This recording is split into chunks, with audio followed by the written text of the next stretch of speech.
Last episode में हमने देखा था ब्लैक गॉड ने गॉडेस शेल्टर पर हमला कर दिया था। सभी को लगा था कि इस हमले में हाइंशन मारा जाएगा, लेकिन होता उसके बिल्कुल उल्टा है। हाइंशन अकेला ही ब्लैक गॉड का जाकर सामना करता है एंड बहुत इजीली, मतलब अपने एक ही हमले में उसे मौत के घाट उतार देता है। ब्लैक गॉड की मौत ने सभी को चौंका दिया था। किसी को नहीं लगा था कि हाइंशन इतना ज़्यादा पावरफुल होगा कि वो ब्लैक गॉड को सिर्फ एक ही हमले में मार देगा।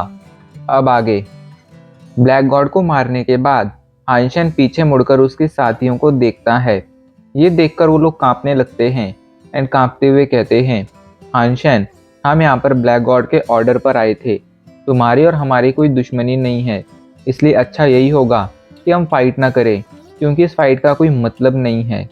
तो इस पर हाइंशन गुस्से में कहता है, तुम लोगों ने मेरे शेल्टर पर हमला करने की कोशिश की है, इतनी वजह काफ़ी है मेरे लिए तुम्हें अपना दुश्मन मानने के लिए। ये सुनकर वो लोग परेशान हो जाते हैं, लेकिन फिर वो कहते हैं, देखो हाइंशन, हम लोग ब्लैक गॉड का साथ नहीं देते हैं एंड हम यहाँ पर आना भी नहीं चाहते थे, लेकिन ब्लैक गॉड के पास एक पावरफुल बैकग्राउंड है, एक पावरफुल बैकिंग है। उसके ऑर्डर पर ही हमें यहाँ पर आना पड़ा, वरना हम कभी भी यहाँ आकर तुम्हें परेशान नहीं करते। ये सुनकर आयशन उन्हें देखने लगता है एंड कहता है, ठीक है, अगर तुम लोग इस वजह से यहाँ पर आए हो तो मैं तुम लोगों को माफ़ करता हूँ, लेकिन अगर तुम्हें अपनी जान बचानी है तो उसके लिए तुम सभी को मेरे सामने सरेंडर करना होगा एंड मेरी गॉडेस टीम को ज्वाइन कर कर जब मैं ब्लैक गॉड शेल्टर पर हमला करने जाऊँगा तब मेरा साथ भी देना होगा। इस पर वो लोग हाइंशन को समझाते हुए कहते हैं, हाइंशन, ब्लैक गॉड शेल्टर तुम जितना समझ रहे हो उससे बहुत ज़्यादा पावरफुल है।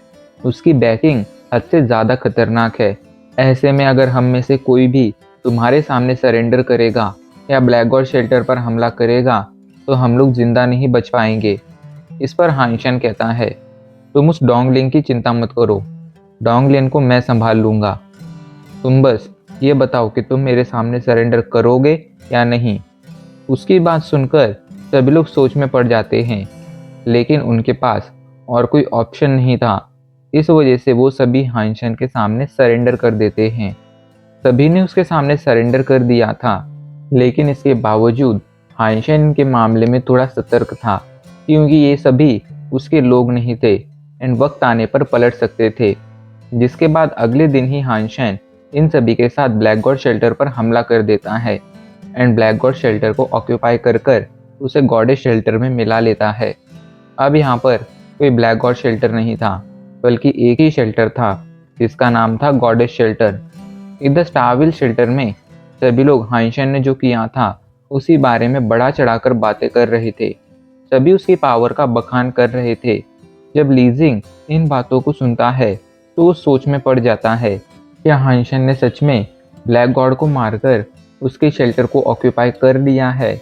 अगर हाँ, तो मतलब हाइंशन फ्यूचर में ज़रूर आइस फील्ड पर राज करने वाला है। वो अपने ख्यालों में गुम था।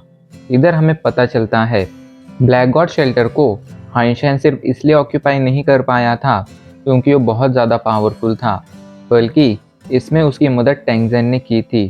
टेंगजेन को जब पता चला था कि हाइंशन ने ब्लैक गॉड को मार दिया है तो वो बहुत ज़्यादा खुश हुआ था, जिसके बाद आगे की सभी चीज़ें उसने संभाल ली थी एंड उसने हाइंशन को ब्लैक गॉड शेल्टर का अगला ओनर बनने में मदद की थी।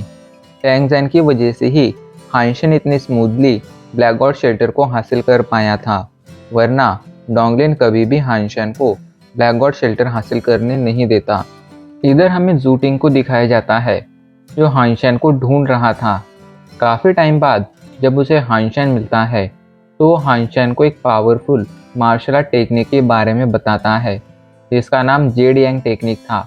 अगर हाइंशन इसे सीख लेता तो इससे उसकी किडनी बहुत ज़्यादा स्ट्रांग बन जाती एंड उसकी पावर नेक्स्ट लेवल पर पहुंच जाती। साथ ही साथ उसका मेन इफेक्ट ये था कि हाइंशन का स्टेमिना हद से ज़्यादा बढ़ जाता। एक बार अगर हाइंशन इसे पूरी तरह से प्रैक्टिस कर लेता तब उसका स्टेमिना इतना ज़्यादा बढ़ जाता कि वो एक दिन में कई हज़ार किलोमीटर ट्रैवल करने के बाद भी बिल्कुल थकान फील नहीं करता।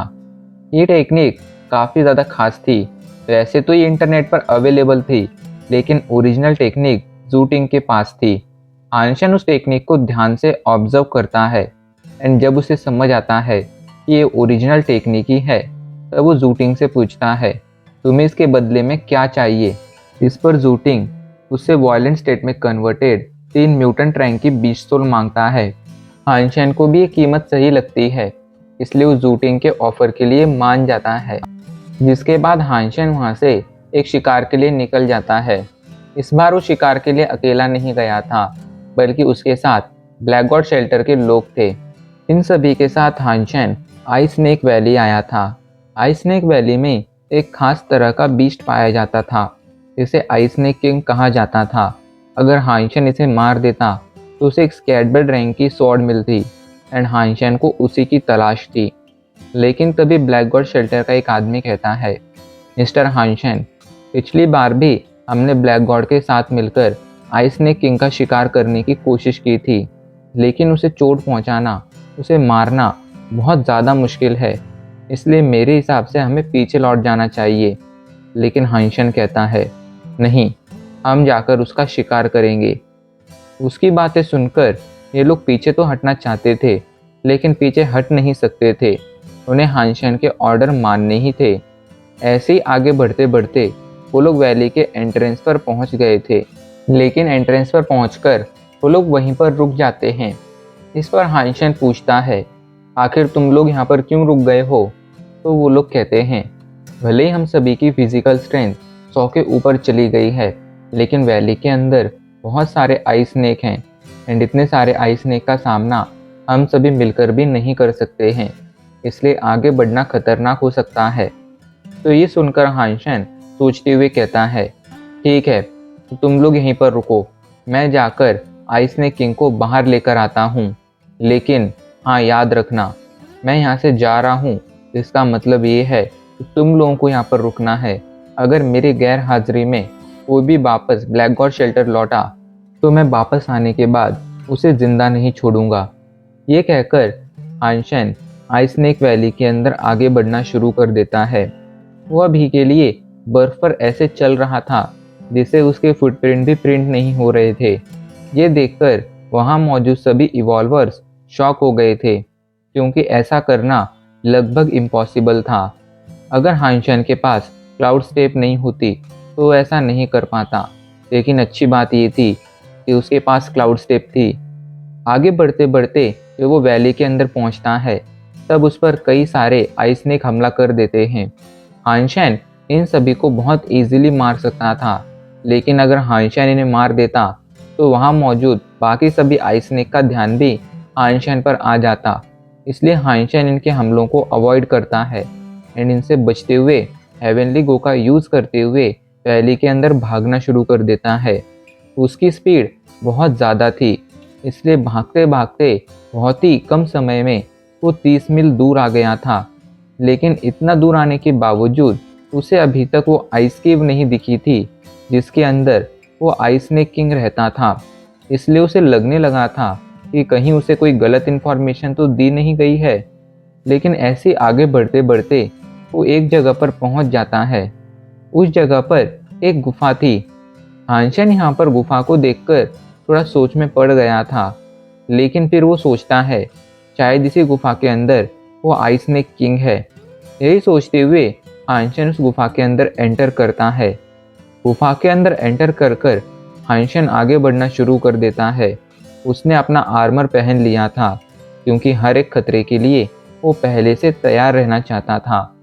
आगे बढ़ते बढ़ते वो गुफा के सेंटर में पहुंच जाता है, लेकिन वहाँ के नज़ारे को देखकर उसकी आंखें खुली की खुली रह जाती हैं, क्योंकि उसके सामने एक अंडा रखा हुआ था। हांशन इस गुफा में एक अंडे को देखकर शॉक हो गया था। अब उसे समझ आ रहा था कि बाहर उसे ये गुफा अजीब क्यों लग रही थी, क्योंकि ये गुफा असल में एक लाइफ लोटस थी।